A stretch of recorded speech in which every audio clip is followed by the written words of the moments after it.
Hello and welcome to 2 Hours Steam, a segment where we get a game of Steam, play it for 2 hours, then decide if we're going to refund it or keep it. I'm Nate, playing as Nate. Hi, I'm Xavier, and I'll be playing as Kodor today. Hey, I'm Omni, and I'm playing as Keep Calm and Kill More Zombies. And I'm Dean, and I'll be playing as Dinosaurus today. And today we're looking at Osiris New Dawn.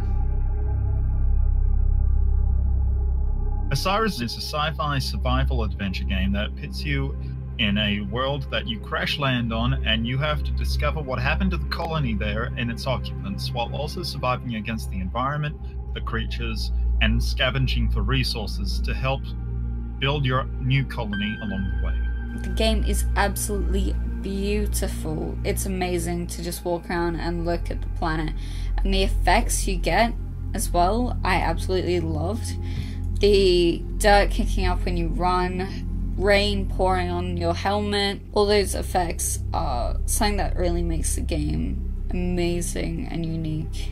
This game's scale is incredible. As soon as you start exploring, you feel like a tiny little ant on this massive planet. From the massive bone structures in the distance to the worms that shoot out at any moment's notice, you feel very small and very insignificant. Oh, dude! Damn! Mr. Robot just missed that. Jesus Christ, that thing is big! The crafting in Osiris New Dawn is quite simple in the sense that it gives you blueprints predefined, so it's like you can build a habitation center, you can build a greenhouse, and it's as simple as putting it down and holding the action key to construct it with the minerals you have. It's very quick and simple building on that sense, but it's a little hard to wrap your head around at first. Character customization was awesome. You change every little aspect about your person. You can have a giant head, a tiny head, really big muscles, or really tiny body. But the part that I really enjoyed is the starting classes you can choose. You've got the choice of Scientist, Ranger, Marine, and Engineer.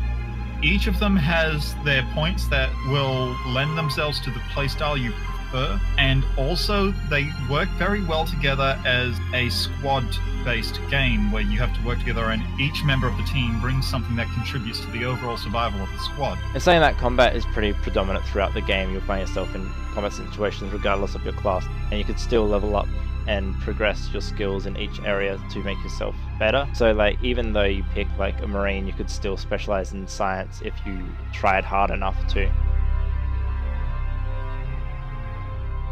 There was a lot of problems in terms of combat with some of the larger creatures. I found myself versing a giant creature, a arachnid, and it would just jump all over the place. And trying to fight against something like that is almost impossible. It is too unpredictable for you to actually play against something like that. It's actually inside the game itself, because I've played this by myself as well as with everyone today. On my own, I was having these same issues. The bugs in this game is to be expected as it is early access alpha, but they were quite numerous and quite varied. One of them, it resulted in one of our teammates not being able to enter a mission area. Just left with them constantly selecting, yes, I want to enter the mine, but could not actually enter the mine no matter how much they tried. I also came across an enemy that was impervious to kill. I drained all its health and it would refuse to die. While trying to enter the mine for the first time, I crashed and was kicked out of my own game, and I was the host of that server, but what I found really interesting is that every other player in that server remained and could play seamlessly without me actually being there.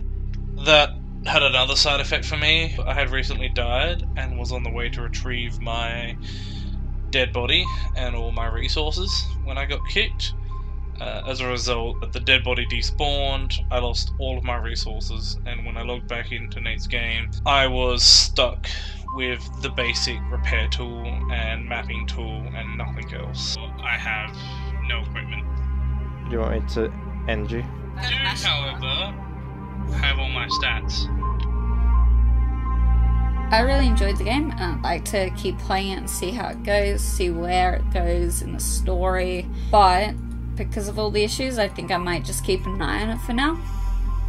As it stands, however, it's very tough for me to recommend this game when it's so unstable, which is so unfortunate because this game holds so much potential.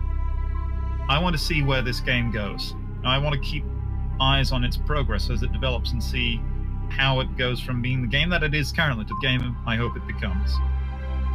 So I would play this game on my own, and would I play this with friends? Not right now. The multiplayer system is just too unstable. I found it unfinished and quite blocky and quite challenging to sort of find what made the game great.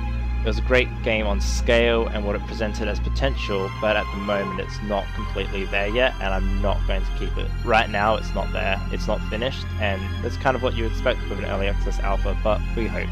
I think Osiris New Dawn is an interesting game. It definitely has the potential to be a great game. I mean, it already looks good, it already has a pretty good system set up in it. I think it's just too early.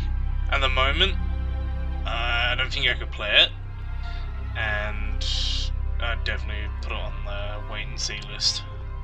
So all in all, that was 1 keep for solo and 0 keeps for friends, and that's $25 on Steam if you want to check out the early access alpha of Osiris New Dawn. Keep an eye on it because it's quite promising, and I'll see you next time.